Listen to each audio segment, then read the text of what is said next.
Hi guys, welcome to the channel. ये आपकी class 11 political science NCERT series की और इस चैनल की फर्स्ट एवर वीडियो होगी। The NCERT edition that I am using is the latest 2024 edition. It would be an 8 part series, यानी हर एक चैप्टर पर एक वीडियो बनेगी। इट वुड बी बेटर अगर आप चैप्टर को पहले से पढ़ के आएँ, because these videos are not suppose to be a replacement to the content that's given in your books. So let's begin. Chapter 1, Political Theory and Introduction.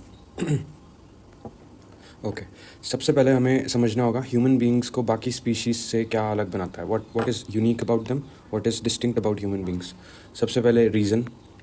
Human beings have the ability to reason, ability to reflect on their actions, यानी अपने जो भी उन्होंने action करे उस पर सोच विचार करना कि वो सही था, गलत था, अच्छा था, बुरा था। Capacity to use language and communicate with each other.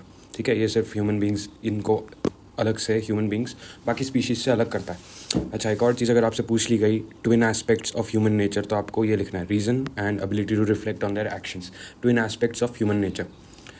इन दोनों ट्विन एस्पेक्ट्स में पॉलिटिकल थ्योरी का बेस है। ठीक है, यहाँ से पॉलिटिकल थ्योरी अराइज होती है। अच्छा, human beings can discuss and share ideas, human beings can express their inner most thoughts and desires. ठीक है, ये सब लैंग्वेज के थ्रू कम्युनिकेट कर सकते हैं एक दूसरे से, बाकी स्पीशीज़ ये सब नहीं कर सकती। Questions about righteousness, goodness, society, freedom, law, government etcetera etcetera, ये सब जो कॉम्प्लिकेटेड टॉपिक्स होते हैं, ठीक है, डीप टॉपिक्स, इन पे सोच विचार करना, इनको डिड्यूस करना, डिसाइफर करना, इन पे कंक्लूजन्स रीच करना, ये सब human beings are capable of this through their twin aspects. ठीक है, इनके थ्रू। अब ये सब आपका बोला जाता है डोमेन ऑफ पॉलिटिकल थ्योरी। यहाँ पे आपकी पॉलिटिकल थ्योरी स्टार्ट हो जाती है। अब पॉलिटिकल थ्योरी करती क्या है? It explains the meaning and significance of values that inform life. Values that inform life मतलब ये वाली वैल्यूज़, ठीक है, freedom, equality, justice, goodness, righteousness. It examines the existing definitions and extent of those concepts. ठीक है, यानी जो अभी तक इनके बारे में लिखा गया होगा, इनकी डेफिनेशंस बनाई होगी, उनके बारे में जो डेफिनेशंस दी हुई हैं अभी पहले से, उनको अपडेट करना, मॉडिफाई करना, ये सब आपकी पॉलिटिकल थ्योरी ये भी करती है। अच्छा, at an advance level what is the objective of political theory? It's to train its citizens to think rationally about political phenomena. Rationally मतलब थिंक लॉजिकली, ढंग से जस्टिफिकेशन देना किसी चीज़ की, एक्सप्लेन करना चीज़ों को, किसी भी डिसीजन को जस्टिफाई करके उसको लॉजिकली डिसाइफर करके एक्सप्लेन करना, उसको बोलते हैं रैशनली। पॉलिटिकल थ्योरी आपका ये उसका मेन ऑब्जेक्टिव ये होता है। ठीक है, अब हम आगे बढ़ते हैं। What is politics? अच्छा, अब ये सवाल आपने कई बार सुना होगा, या फिर इस टॉपिक पे आपने बड़ी कॉमन इसके बारे में जो बातें कही जाती है वो आपने सुनी होगी कि व्हाट इज़ पॉलिटिक्स। पॉलिटिक्स की इमेज जो है बड़ी नेगेटिव सी है कि यार पॉलिटिक्स तो बड़ा करप्ट फील्ड है, इसमें कुछ भी अच्छा नहीं होता, इसमें सारे गुंडे भरे पड़े हैं, है ना। तो that is called your stereotypical definition of politics कि यार मैं तो इसमें ज़्यादा ध्यान रखता नहीं, क्योंकि पॉलिटिक्स तो बड़े बुरे लोगों का काम है, अच्छे लोग होते ही नहीं पॉलिटिक्स में। अब हमें ये समझना पड़ेगा सबसे पहले, politics is way more than it's stereotypical definitions. ये तो ऊपर ऊपर की डेफिनेशन होगी, और हाँ, इस सब में obviously politics is corrupt, but that is not the only thing that politics is. उसमें बहुत सारी अच्छी चीज़ें भी होती हैं, बिलीव इट और नॉट। ठीक है, अच्छा, नेक्स्ट होगा affect us regardless. It affects us regardless of whether we participate in it और नॉट। अब जैसे अगेन इसी से रिलेटेड, इसी पॉइंट से रिलेटेड ये हमारा ये नेक्स्ट पॉइंट आ जाता है कि ढेर सारे लोग आपने सुना होगा पॉलिटिक्स को जब वो बात करते हैं तो वो बोलते हैं यार मेरा तो पॉलिटिक्स से कोई लेना देना नहीं है, मुझे इसमें कोई इन्वॉल्वमेंट, दिलचस्पी नहीं है पॉलिटिक्स में, ये तो दूसरे लोगों के बस की बात है, मैं तो कोई न्यूज़ रखता ही नहीं हूँ, ये रखती ही नहीं हूँ, पॉलिटिक्स में कोई इंटरेस्ट नहीं रखती, कोई इंटरेस्ट नहीं रखता, है ना। तो ऐसे ढेर सारे लोग बोलते हैं, वो बस दूर रहने की कोशिश करते हैं। उनको ये समझना होगा, और हमें भी यही समझना होगा कि पॉलिटिक्स में आपका चाहे पार्टिसिपेशन हो ना हो, पॉलिटिक्स आपको अफेक्ट करेगा ही करेगा, डायरेक्टली इनडायरेक्टली, चाहो ना चाहो, आपको पॉलिटिक्स अफेक्ट करेगा ही करेगा। ठीक है, because it is a default social phenomena. Why? Because human beings are social creatures by default, इसीलिए politics is also a default social phenomena. ये होगा ही होगा, और आप इसमें इन्वॉल्व हो गए ही होगे, चाहे आप ना हो, चाहे आप चाहो ना चाहो। ठीक है, वो आपको इफेक्ट भी करेगा, आप चाहे कितना भी भागने की कोशिश करो, politics will always be there. अच्छा, एक और अब नेक्स्ट पॉइंट पे आ जाते हैं, difference between politics and political theory. हमारा चैप्टर है पॉलिटिकल थ्योरी के बारे में, introduction, right. Politics is a different thing, it's a narrower concept. Political theory on the other hand is a broader concept. ठीक है, political theory is a broad concept जिसके अंदर ढेर सारे अलग अलग सब टॉपिक्स होंगे। Politics could be one of them, but politics is not bigger than political theory, ये हमेशा याद रखना। Politics is a narrower concept, political theory on the other hand is a broader concept, इसमें बहुत सारे अलग अलग टॉपिक्स होंगे। अब डेफिनेशन क्या है? Politics is it involves collective acts of negotiations, discussions, debates geared towards social development and problem resolution. ठीक है. Political theory on the other hand, again इसके नेम में ही है थ्योरी, है ना. It's a theoretical frameworks that deal with the ideas and principles of political philosophy. Political philosophy जो हमने बनानी होती है उसके बारे में जितने भी आइडियाज़ अराइज होंगे, क्रिएट होंगे, ठीक है, प्रिंसिपल्स जिन पे अग्री किया जाएगा, पॉलिटिकल थ्योरी उस पर फोकस रहती है mainly. Politics on the other hand आपका जो आप अपने अराउंड देखते हो न्यूज़ चैनल्स पे, अखबारों में, किसी गवर्नमेंट ऑफिसर ने इस पे ये बात कह दी, किसी पॉलिटिशियन ने उसमें ये बात कह दी, एडमिनिस्ट्रेशन में क्या हो रहा है, ठीक है. हर आए दिन कुछ ना कुछ एक दूसरे पे अटैक करना या फिर एक दूसरे से आर्ग्यूमेंट्स करना, डिबेट्स करना, वो सब पॉलिटिक्स होगा, ठीक है. इसमें ढेर सारी अजीब अजीब चीज़ें होंगी, बट ढेर सारी ऑब्वियसली यूज़फुल चीज़ें भी होती हैं, जैसे parliament discussion. That is all politics, right. Political theory on the other hand is a totally different thing. जैसे हम यहाँ पे पॉलिटिकल थ्योरी पढ़ रहे हैं, है ना. अगर आप किसी भी थिंकर के आइडियाज़ के बारे में समझ रहे हैं, उसको लर्न कर रहे हैं, सीख रहे हैं उससे, बट आप पॉलिटिक्स में इन्वॉल्व थोड़ी ना हो, आप सीख रहे हो ना still. That is called political theory. अच्छा, नेक्स्ट पॉइंट आ जाता है subjective and prone to bias. Again जैसे हमने पहले मेंशन करा, पॉलिटिक्स में आप देखो कभी भी कुछ भी चेंज हो जाता है ना. कल जो सेम पार्टी के मेंबर्स होंगे वो उस पार्टी को छोड़ के दूसरी पार्टी में चले जाएंगे जो कि कल तक उनकी राइवल पार्टी थी. As per situation, as per context, फ़ायदे नुकसान के हिसाब से पॉलिटिक्स कभी भी चेंज हो जाता है. उसमें कुछ सही गलत नहीं होता, बस इट डिपेंड्स कि कौन जीत रहा है, कौन हार रहा है ना. That is called politics. ये आप हर रोज़ ही देखते हो अपने around. It's subjective in nature and prone to bias. Bias मतलब अपने personal interest, feelings, emotions involve होना पॉलिटिक्स में, इसको बोलते हैं बायस. आप उसको ट्रूली वो कैसा है, कोई भी चीज़ कैसी है, उसको वैसा एक्नॉलेज नहीं किया जा रहा. ऑन द अदर हैंड जैसा देखना चाह रहे हैं सिचुएशन को, वैसा देखा जा रहा है, अपने हिसाब से मोल्ड करा जा रहा है चीज़ों को. Political theory on the other hand it's objective in nature. जो है जैसा हुआ उसको वैसे ऑब्जर्व करके, वैसे कंक्लूड करके उस पर आपने explanation the. That's called objective in nature. आपका नेक्स्ट पॉइंट आ जाता है फोकस ऑन प्रैक्टिकल एप्लीकेशन. ठीक है, ये तो again politics is more focused on आपका इन रियल वर्ल्ड, आपके ऑन द ग्राउंड लेवल पे क्या हो रहा है, ठीक है. Political theory on the other hand is based on analysis and theory. Theory तो नाम में ही है ना. एनालिसिस क्या होता है? एनालिसिस वही अगेन किसी भी फिनोमिना को ऑब्जर्व करना, उसके कैरेक्टरिस्टिक्स को डिसाइफर करना, लिखना, नोट डाउन करना, उसके बेसिस पे थ्योरी क्रिएट करना, और फिर उस थ्योरी के बेसिस पे आपने कंक्लूजन्स निकाले और फिर आपने कुछ explanation the. That is called analysis. Next आपका आ जाएगा flexible. Politics is flexible, persuasive and real world oriented. Again ground level पे क्या हो रहा है. और फ्लेक्सिबल तो हमने देखा ही, जैसे अभी पहले कभी भी कुछ भी हो जाता है, अपने हिसाब से तोड़ मोड़ कर दो, उसको चेंज कर लो. परसुएशन पे बेस्ड है कि कौन जीत पा रहा है आर्ग्यूमेंट को, ठीक है. That is more your field of politics. Political theory on the other hand is scientific in nature. It's academic and not easily flexible. Scientific again जो हमने पहले बात करी एनालिसिस करना, उसको बोलेंगे साइंटिफिक. और एकेडमिक फील्ड तो है ही पॉलिटिक्स, आपको इसमें थ्योरी क्रिएट करनी होती है. It's very intellectual academic field, और ईजिली फ्लेक्सिबल नहीं होता. ऐसा नहीं है कि चेंज नहीं हो सकते, कॉन्सेप्ट्स चेंज तो हो सकते हैं, बट फिर आपको उसके लिए प्रॉपर एक्सप्लेनेशन, उसके लिए जस्टिफिकेशन देनी पड़ेगी. ऐसा ही नहीं कि एक दिन कुछ हुआ और फिर नेक्स्ट डे आपने कुछ का कुछ बना दिया. वो पॉलिटिकल थ्योरी में पॉसिबल नहीं होता. पॉलिटिक्स में ऑन द अदर हैंड कुछ भी हो सकता है, ठीक है. ये अभी हमने याद रख लिया. अच्छा, अब इस पे आ जाओ. हाँ, नेक्स्ट आपका ये टॉपिक है थिंकर्स आ गया आपके. ये है आपका, एक second, what do we study in political theory. What do we study in political theory. अब सबसे पहले तो हम ये थिंकर्स को एक बार याद रख लेंगे. आपकी बुक में और भी ढेर सारे थिंकर्स दिए हुए हैं, बट मैंने यहाँ पे कुछ लिख दिया. आपको सारे याद करने की ज़रूरत नहीं है. आपने 2-3 याद कर लिए तो वो बहुत, मतलब that's enough, more than enough actually. But मैंने यहाँ मेंशन कर रखे हैं प्लेटो, एरिस्टोटल, कौटिल्य यानी चाणक्य अपने मौर्य एम्पायर वाले, फिर अपने रूसो भाई साहब. He was the first to argue for freedom as a fundamental right. ये आपको याद रखने की ज़रूरत नहीं है, बट अगर आपने याद रख लिया और ऐड कर दिया तो वैल्यू एडिशन हो जाएगा आंसर में. बट इतना कोई इंपॉर्टेंट नहीं है. ये आपने नाम याद रख लिया, वो भी बहुत मोर देन इनफ है. बट आप ये याद रख सकते हो, फंडामेंटल राइट, फ्रीडम को सबसे पहले इन्होंने आर्ग्यू करा था. फिर हमारे अम्बेडकर साहब आ गए. अम्बेडकर साहब fought for the rights of the disadvantage caste and against untouchability. Obviously इनकी वजह से ये हमारे फादर ऑफ द कॉन्स्टिट्यूशन है. इन्होंने जितने भी डिस्क्रिमिनेशन इंडियन सोसाइटी में एग्जिस्ट करता था उसके अगेंस्ट लड़ाई लड़ी, जिसकी वजह से आपका राइट टू इक्वालिटी एग्जिस्ट करता है as a fundamental right again, है ना. तो अम्बेडकर साहब को आप ये याद रख सकते हो. अगेन आप इसको कॉन्स्टिट्यूशन से रिलेट भी कर सकते हो, ये सब मेंशन करने की ज़रूरत नहीं है, बट अगर आपने कर दिया एग्जाम्पल तो काफ़ी अच्छा वैल्यू एडिशन हो जाएगा आंसर में, बट इतना कोई इन्वॉल्वमेंट नहीं है कि आप अपना आंसर एक्सटेंड कर दो, ठीक है, अगर एक्स्ट्रा लिखने की ज़रूरत नहीं है। गांधी साहब आ गए हमारे, फिर इन्होंने मीनिंग ऑफ जेन्युइन फ्रीडम, इसको स्वराज बोलते हैं। स्वराज मतलब राज मतलब रूल, स्व मतलब सेल्फ रूल, जेन्युइन फ्रीडम, ठीक है। ट्रू फ्रीडम क्या होती है अपनी बुक हिंद स्वराज में इन्होंने मेंशन करा था।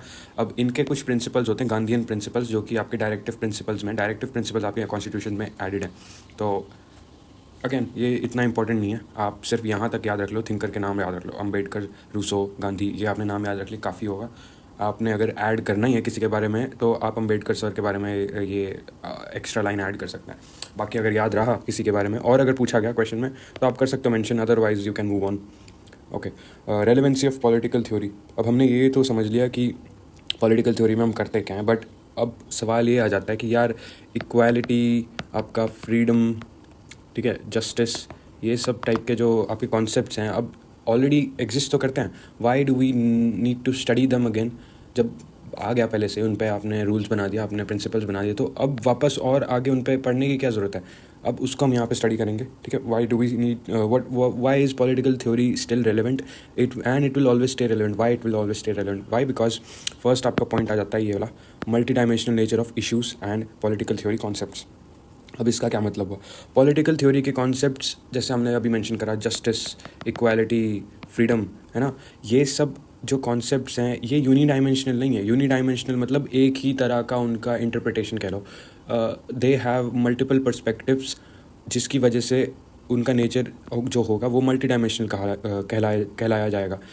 सिमिलरली पॉलिटिकल थ्योरी के जो इश्यूज़ होंगे या आपके कॉन्सेप्ट्स होंगे, अगेन वो भी मल्टी डायमेंशनल होंगे। फॉर एग्जांपल इक्वालिटी को ले लो।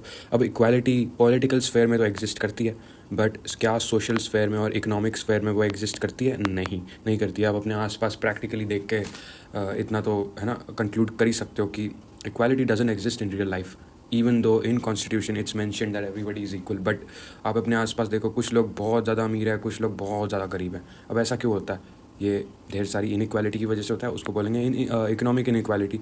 Similarly even though caste based discrimination या और भी किसी भी तरह के सोशल डिस्क्रिमिनेशन को आपने बैन कर रखा है कॉन्स्टिट्यूशन में, डिस्पाइट दैट आप देखोगे अपने अराउंड आज भी 2024 के मॉडर्न टाइम में स्टिल हमारे अराउंड इतना बैकवर्ड मेंटालिटी होगी जिसमें सोशल डिस्क्रिमिनेशन वेरी प्रेवलेंट है, specially in the more less develop parts of the country, जो कि मेजॉरिटी ऑफ द कंट्री है। वहाँ पे तो आज भी हर टाइप के डिस्क्रिमिनेशन बहुत ही हाई लेवल पे होते हैं, और इवन अर्बन प्लेसेस में that are suppose to be modern and forward, they to involve in social discrimination. For example casteism, वो सब अभी भी होता है। तो इक्वालिटी कहाँ एग्जिस्ट करी? नहीं एग्जिस्ट करी ना। इन दो स्फेयर्स में तो एग्जिस्ट करनी थी, इवन दो पॉलिटिकल स्फेयर में वो एग्जिस्ट करती है, बट यहाँ पे नहीं एग्जिस्ट करेगी वो सोशल और इकोनॉमिक स्फेयर्स में। नेक्स्ट हमारा आ जाता है री interpretation and continuous updating of ideas, principles. Again ideas और प्रिंसिपल्स जो भी पहले से आपने बना रखे हैं पॉलिटिकल थ्योरी में, उनको आपको टाइम टू टाइम अपडेट करना पड़ेगा ना, उनको मॉडिफाई करना होगा, इंप्रूव करना होगा। उसमें अगर चेंजेस हो रहे हैं तो वो आपको ऐड करने पड़ेंगे। For example right to life being updated to include right to livelihood. अब राइट टू लाइफ पहले के 100 साल पहले क्या होगा? राइट टू लाइफ कि यार बंदे को जीने का हक होना चाहिए, बट अब उसकी डेफिनेशन इतनी एक्सपैंड हो चुकी है कि यार जीने का हक तो होना चाहिए, बट अगर उसके पास कुछ है ही नहीं जीने के साधन, उसके पास रिसोर्स नहीं है, उसके पास फैसिलिटीज़ नहीं हो, या पहले से डिसएडवांटेज है वो तो मर ही जाएगा नहीं इवेंचुअली, है ना, वो तो डेथ हो जाएगी उसकी इवेंचुअली। तो फिर कहाँ से राइट टू लाइफ उसका ग्रांट हुआ? वो अगर मर ही रहा है वो इंसान इवेंचुअली।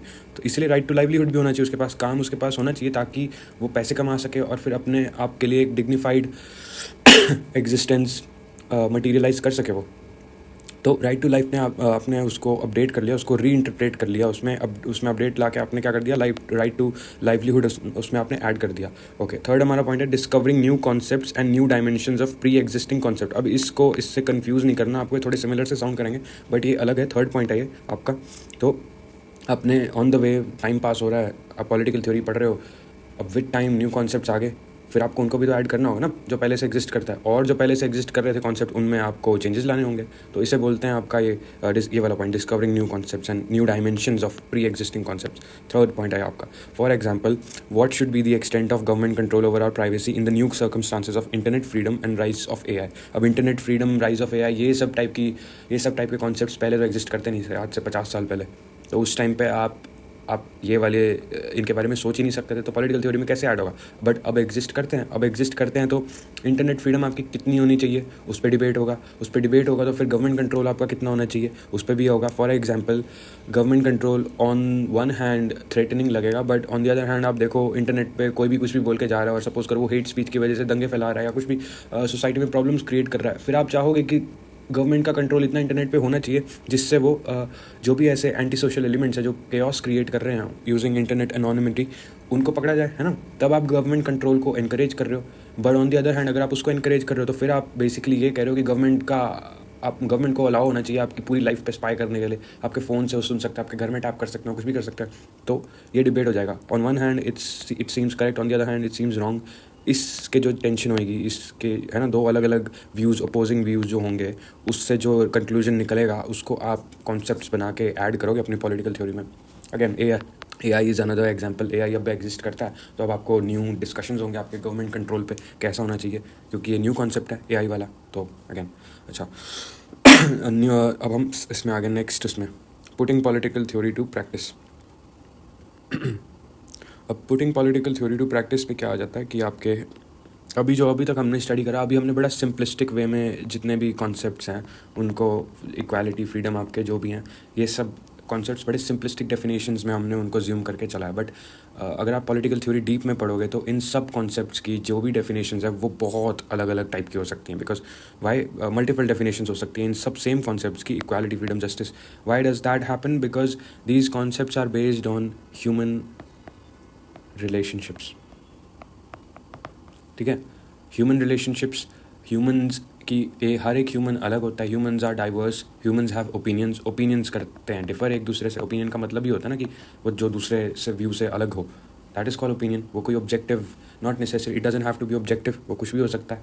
तो humans have opinions and opinions create very diverse relationships among humans. अब because humans have very diverse relationships, human relationships are diverse in nature, तो फिर पॉलिटिकल थ्योरी के जितने भी कॉन्सेप्ट्स होंगे उनकी जो डेफिनेशंस होंगी वो भी डाइवर्स होंगी। इसलिए पॉलिटिकल साइंटिस्ट्स ने ढेर सारी टाइप की अलग अलग डेफिनेशंस क्रिएट करी हुई हैं एज अ रिजल्ट, अपने अपने टाइम के हिसाब से, अपनी सिचुएशंस के हिसाब से। इसलिए पॉलिटिकल थ्योरी के कॉन्सेप्ट्स की मल्टीपल डेफिनेशंस होती हैं। They are dependent upon context and having different opinions on a topic and harmonising them. ठीक है, उन सब जो अलग अलग व्यूज़ हैं उन सब को आपने मिक्सअप करके उन पे आर्ग्यूमेंट रीच करके एक नया सॉल्यूशन जब निकाला, ठीक है, उसको आप न्यू एक अंडरस्टैंडिंग पे पहुँचे किसी चीज़ के, उसको बोलते हैं हार्मोनाइज़ करना। अलग अलग चीज़ों को एक साथ मिक्सअप करके बेस्ट पॉसिबल आउटकम सॉल्यूशन क्या निकाला आपने, उसको बोलेंगे हार्मोनाइज़ करना। That is called doing political theory. Having different opinions, हर कोई आर्ग्यू कर रहा है और फिर आप एक ऐसा नया सॉल्यूशन रीच कर पा रहे हो जिससे मैक्सिमम अग्रीमेंट रीच होने की कोशिश की जा रही है। That is called doing political theory. For example से समझो, इक्वालिटी हमारा अगेन ये कॉन्सेप्ट आ जाता है। अब in one aspect equality of opportunity is desirable, कि हर किसी को इक्वल चांसेस मिलने चाहिए किसी भी रिसोर्स को एक्सेस करने के। बट फिर आप देखते हो दूसरी साइड ढेर सारे लोग ऐसे एग्जिस्ट करते हैं जो कि ऑलरेडी एट अ डिसएडवांटेज हैं लाइफ में, वो पैदा होते ही एट अ डिसएडवांटेज हैं। On the other hand there are people who are at a advantage then rest of the population. तो इनइक्वालिटी होगी ना, वो तो इक्वालिटी तो हो नहीं रही है। इक्वालिटी ऑफ अपॉर्चुनिटी कहाँ से आ रही है? फिर नहीं आ रही वो। Why? Because again on paper equality exist कर रही है बट इन रियल लाइफ नहीं कर रही। तो अब यहाँ पे इक्वालिटी के अलग अलग आ गए। यहाँ पे equality of opportunity is desirable. इस वाली साइड पे आप अग्री करते हो कि हर किसी को इक्वल चांसेस मिलने चाहिए, कोई भी भेदभाव नहीं होना चाहिए। बट जब आप यहाँ पे देखते हो, ये वाला कॉन्टेक्स्ट देखते हो, आपकी कुछ लोग तो पहले से ही एट अ डिसएडवांटेज है, वहाँ पे आप पॉजिटिव भेदभाव के लिए अग्री कर लेते हो कि यार उनको स्पेशल प्रोविजन, उनको थोड़ा सा सपोर्ट मिलना चाहिए ताकि वो भी इक्वल प्लेटफॉर्म पे आके उनको भी फिर उतना ही सहारा मिल जाए, ताकि उनको इक्वल चांसेस मिल जाए। ठीक है, अब इसकी वजह से ये आपका सॉल्यूशन निकलता है कि strive for equality of opportunity along with providing special provisions when ever necessary depending on the situation. ठीक है, इसको बोलते हैं हार्मोनाइज करना। ये आपके दो अपोजिंग व्यूज़ थे और फिर आपने इनको हार्मोनाइज करके ये सॉल्यूशन निकाला। तो ये हो गया आपका पॉलिटिकल थ्योरी को प्रैक्टिस में कैसे यूज़ करना है। अच्छा, अब हम लास्ट अपनी हेडिंग पे आ जाते हैं। वाई स्टडी पॉलिटिकल थ्योरी, क्यों पढ़ना चाहिए हमें? अब क्यों पढ़ना चाहिए? तो बड़ा सिंपल सा एक्सक्यूज़ मी, ये तो बड़ा सिंपल सा है। Its subject matter is not just abstract but present in our daily lifes. जो भी हम पॉलिटिकल थ्योरी में पढ़ रहे हैं, of course that is abstract, but उसके अलावा वो इन रियल लाइफ भी एग्जिस्ट करता है. इक्वालिटी, फ्रीडम, जस्टिस, ठीक है, ये बहुत डीप कॉन्सेप्ट्स हो जाएंगे, बट ये आपके डे टू डे लाइफ में है ना, एग्जिस्ट करता है, इसलिए तो आप पढ़ रहे हो उनको, तो इसलिए ज़रूरी है वो. अच्छा, नेक्स्ट हमारा encourages rationality and good communication skills along with making us highly informed. Obviously political theory आपको लॉजिकल डिडक्शन में हेल्प करता है, वो आपको टीच करता है कि आपको कैसे रैशनली सोचना चाहिए किसी भी चीज़ के बारे में. आपकी कम्युनिकेशन स्किल्स ऑब्वियसली बहुत अच्छी हो जाएंगी जितना पढ़ोगे, और क्योंकि अगर आपको रैशनैलिटी यूज़ करनी है, आपको रैशनली सोचना है, अपने माइंड को रैशनली यूज़ करना है, तो आपको इन्फॉर्मेशन तो ज़रूरी होगी ही होगी. You have to be highly informed to be a rational person, otherwise you can do rationality. तो it helps in that. Third हमारा हो जाएगा responsibility as citizens. As responsible citizens of a country, of a nation, of a society, it is your duty to study political theory. Otherwise आपकी society, आपका country, आपका nation will go to, it will not prosper, it will not develop. ठीक है, तो हर एक responsible citizen को political theory पढ़नी चाहिए. फोर्थ हमारा पॉइंट हो जाता है exposes us to systematic thinking on concepts like justice, equality. Again ये ऑन पेपर तो बड़े साउंड करेंगे, बड़े सिंपल से कॉन्सेप्ट कि यार हर चीज़ इक्वल होनी चाहिए, हर चीज़ जस्टिफाइड होनी, बट ये सब मतलब क्या हुआ इन सब का, है ना, वो भी तो जानना है हमें. वो हमें कैसे जानना है, वो सिस्टमैटिक थिंकिंग के थ्रू जानना है. पॉलिटिकल थ्योरी आपको उसमें ट्रेन करता है कि कैसे आपको सिस्टमैटिक वे में फ्रेमवर्क क्रिएट करना है इन सब अलग अलग डाइवर्स कॉन्सेप्ट्स के ऊपर, जिसकी वजह से आप उनको समझो कि एक्चुअल में मीनिंग होता क्या इन सब चीज़ों का. ठीक है, अब लास्ट पॉइंट हमारा आ जाता है रेलेवेंट फॉर एवरीबडी. ऑब्वियसली तो बड़ा सिंपल सा है, हर किसी के लिए रेलेवेंट है यार political theory. Why? Because politics is all about social relationships और humans are social creatures. Again back to जो हमने स्टार्टिंग में पढ़ा था कि आप चाहे पार्टिसिपेट करो ना करो, पॉलिटिक्स आप पे इफेक्ट लाएगा ही लाएगा. इसलिए इट वुड बी बेटर कि आप पढ़ के बैठे रहो कि क्या हो रहा है यार, लेटेस्ट अपडेट रहो, ताकि आपको जो भी पॉलिटिक्स का इफेक्ट आ रहा है आप उसको हैंडल कर सको, इफ उसमें पार्टिसिपेट कर सको, even if you don't want it. ठीक है, देयर वी हैव इट. यहाँ पे हमारा चैप्टर ख़त्म होता है. Thank you guys for watching. कोई भी क्वेश्चंस हैं वो आपके, तो आप कमेंट सेक्शन में पूछ सकते हो. Let's move to the next chapter.